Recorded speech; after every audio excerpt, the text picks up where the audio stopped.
Ассалаумағалейкум құрметті көрермендер, сіздермен бірге мен Солбай Айдос. Бүгін бізде жаңа шығарылым. Бүгінгі шығарылым бізде халықаралық пойыз жайлы болады, яғни Өзбекстан темір жолына қарасты Ташкент-Самара пойызы. Бұған дейін пікір алаңында осы пойыз сұраған болатын, яғни бір оқырман сұраған болатын. Сол себепті сол оқырманның сұрауы бойынша, және басқа көрермендердің қалауы бойынша сол пойыз сүргелі жатырмын. Қазір бірінші жолда Саратов-Алматы пойызы, яғни Қазақстан фирмалық пойызы. Ал дәл қазір сіздерге көретін, яғни осы шығарылымның бас кейіпкері Өзбекстан халықаралық пойызы. Ол да Өзбекстанның фирмалық атағы бар мықты пойызы. Өзбекстанда мықты пойыздар көп, бұл да сол мықты пойыздардың бірі, қазір көретіндеріңіз. Бұл енді Қазақстанның бір ең керемет пойыздардың бірі. Бұл да халықаралық бағыттағы ұнайды. Бұл жайлы шығарылымдар болған негізі. Егер қалап отырсаңыздар, тағы түсіріп беруге дайынмын. Бірақ шығарылым болған бұл жайлы.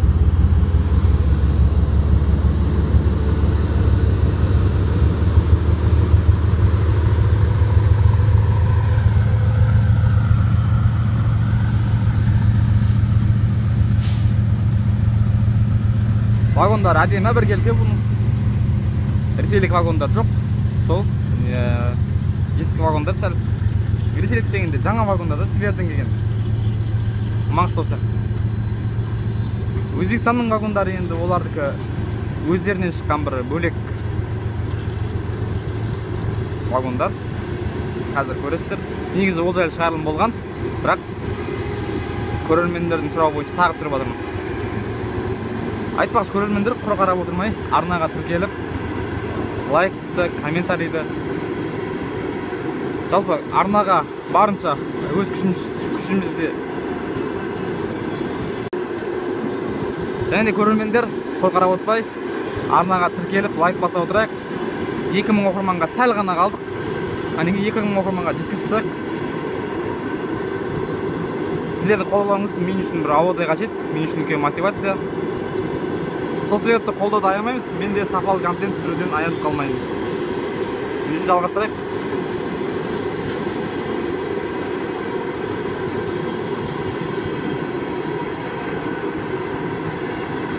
Онда ресейлік вагон бар екен, бірақ қосалқы вагон сияқты меніңше. Өйткені сырты әп-әдемі жап-жаңалы болып тұр.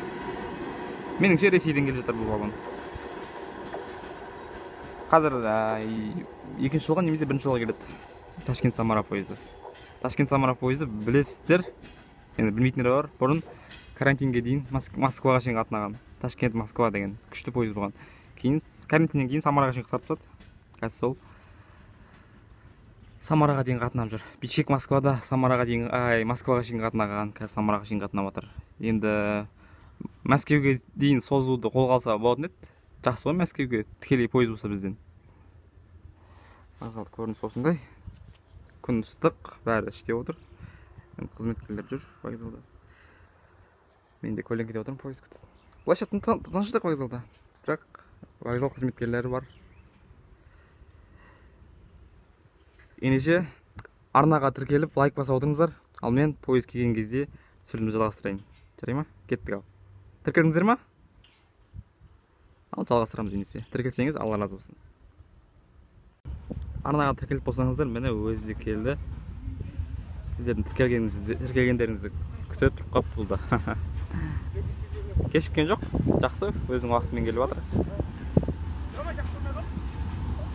Қазір вагондарын жақыннан көрейік. Бұл пойызды сүрмегелі де біраз болыпты. Жаршылдан асып кетті.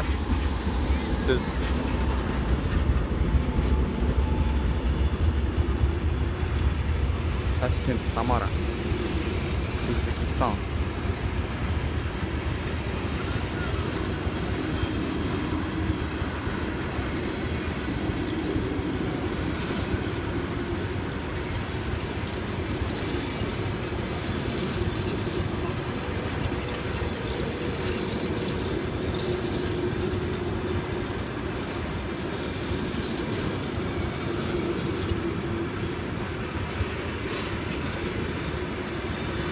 Өзбекстан темір жолдары дейді.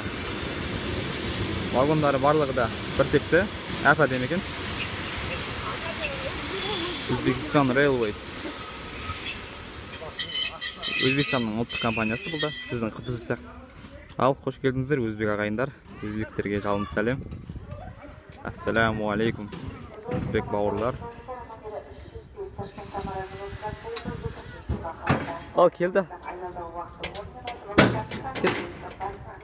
Жалғастырамыз.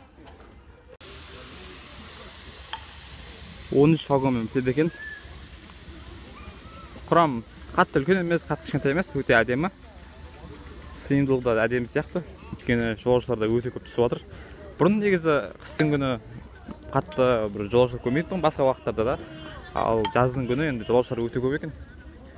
Орыстар бар, өзбектер бар, не бір ұлттың өкілдері. Жалпы енді бұл халықаралық пойыз болғандықтан түсінуге болады.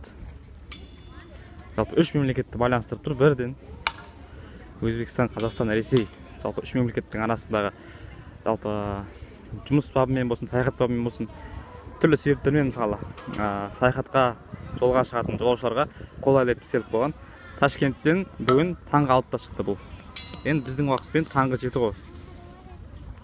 Қазір сағат 5:30 болды. Ой, 3:30.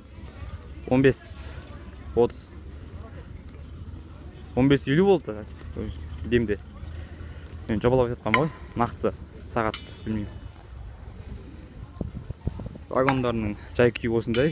Өзбектер бұлай вагондарға жақсы қарайды. Оны білесіздер негізі. Жалпы не айтсақ болады, билет бағасын енді таппадым, өйткені жақын аралыққа билет жоқ пойыздарға. Мен осы жақын аралықтарды қарап ем. Ташкент, Самараға билет бар ма екен деп сөйтсем таппадым ешқандай билет, өкінішке орай. Сол себепті билет бағасын білмеймін. Бірақ сервис жайлы айта кететін болсақ, сервис жағы жақсы деп айтсақ болады. Міне ресторан вагондары да бар. Мына біздің вокзалымыз, бас ғимарат. Мұнда Өзбекстан пойызы. Құрамда купе де бар, плацкарт та бар. Жалпы құрам жағдайы өте жақсы.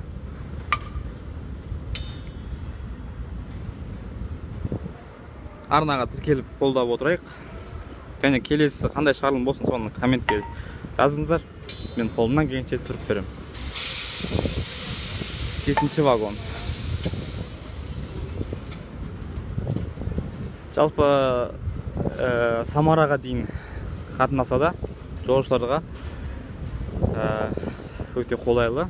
Өйткені Самараның өзі Ресейдің ең ірі мегаполисі. Егер Мәскеуге, Самарадан ары қарай Мәскеуге қатынайтын болсаңыздар, таңдауға сай пойыздар көп.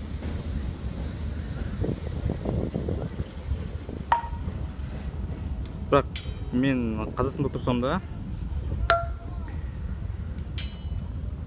бұл пойызбен Самараға бармайтын сияқтымын. Өйткені біздің қазақстандық, өзіміздің отандық Қазақстан фирмалық пойыз бар, яғни Алматы Саратов пойызы бар. Саратовтан ары қарай да Мәскеуге баруға болады. Өйткені ол жақтан да таңдау көп. Сол себепті бұл пойызды Өзбекстанда тұратын немесе Ресеймен шекарашықта тұратын қазақтарға, жалпы Ресейге жақын аймақта тұратын отандастарымызға ұсынамын. Жалпы Ресейде тұратын отандастарымызға ұсынамын. Жалпы жолаушыларға өте қолайлы, жағдай керемет. Пойызға артық әңгіме айта алмаймын. Сол себепті осы пойызды кеңес беремін сіздерге. Міне вагондарын өздеріңіз көріп тұрсыздар. Билет бағасын таппадым, өкінішке орай. Жақын күнге билет жоқ. Сол себепті саяхат жоспарлап отырсаңыздар, алдын ала билет алып, сосын арнаға тіркелуді ұмытпаңыздар. Өйткені қандай пойызбен жүретін адам бірінші біліп алу керек қой. Ол ақпараттың барлығы менің арнамда тұр. Кіріп, кез келген пойыз жайлы ақпарат таба аласыздар. Сол себепті арнаға тіркеліңіздер. Және де саяхат алдында мінетін пойыздарыңыздың билет бағасын қарап, ертерек билет алып, пойыздың жағдайын көріп, жалпы саяхатқа дайындықпен шығыңыздар. Дайындалмай шықсаңыздар көптеген тосын сый күтіп тұрады сіздерді. Пойыз 10 минут тұрады екен. Ендеше біз жалғастырайық шығарылымдарға қарай. Құрамның басына жылжи берейік. Ары қарай пойыздың жүрген сүреміз. Кеттік. Ал Аллаға шүкір, шығарылымның соңына да жетіп қалдық. Мінекей пойыз Түркістан қаласынан жүріп бара жатыр. келесі станция Шиелі, қателеспесем. Ал барлық жолаушыларға сәт сапар тілеймін. Барша оқырмандарыма жалынды сәлем. Сіздерге тек жақсылық тілеймін. Өзбекстан, Ресей, Қазақстан, Қарақалпақстан, жалпы барша менің арнамның көрермендеріне жалынды сәлем. Тіркелмегендер болса тіркеле кетіңіздер. Тіркелушілеріме Алла разы болсын.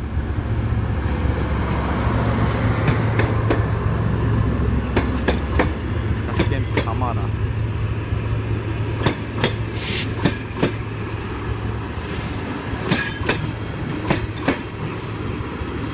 Ташкент Самараның артынша бірінші жолға Алматы Саратов пойыз келді. 7-ші пойыз, Қазақстан фирмалық пойыз. Қазақстан мен Өзбекстан бір жерде кездесті ғой. Күшті Қазақстан мен Өзбекстан бір жерде кездесті. Және ол жер Түркістан. Не деген күшті де.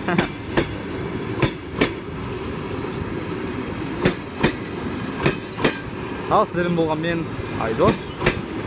Келесі шығарылым бұйырса шығады. Әменке ойларыңызды қалдырыңыздар. Соңынан дейін қарағандарға рахмет.